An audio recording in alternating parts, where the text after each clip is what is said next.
Ухааны академиудтай хамтран ажиллах, хамтарсан лаборатори байгуулах болсон тухай мэдээг үзүүлнэ. За тэгвэл энд бас нэг онцлог зүйл байгаа. Бүгд найрамдах Хятад улсын шинжилгээ ухааны академийн хүрээлэнгүүтэй хамтраад хөдөө аж ахуйн салбарын мэрэгжилтэй боловсон хүчнийг бэлтгэх асуудлыг эхлүүлэхээр болсон байна. Сүүлийн жилүүдэд малын сайн эмчийн тоо цөөдлөө гэж ярих болсон. Тэгвэл тун удахгүй малын эмч, мал зүйчдийг Хятадын хөдөө аж ахуйн хүрээлэнгүүтэй хамтран бэлтгэж эхлэхээр болсон байна.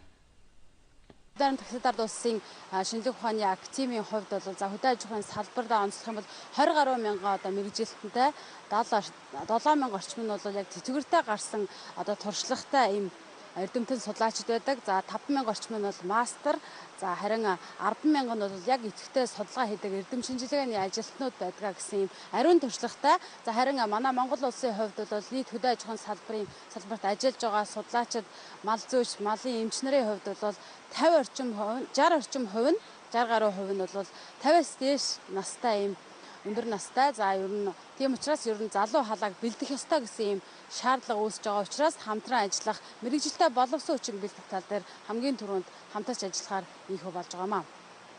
Хятадын шинжилгээ ухааны академийн ерөнхийлөгчтэй уулзахад бол бид бас олон талаар санал нэгдсэн.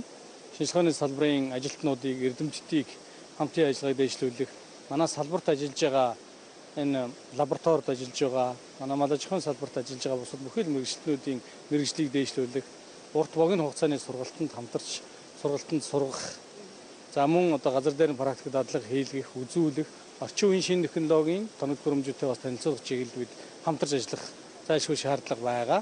Малын эмч, мал зүйч, за энэ үндэсний лабораториудын одоо мэрэгчлэнүүдийг одоо суралцуулах тал дээр бас онцгой анхаарал хандуулна гэж ажиллаж байгаа.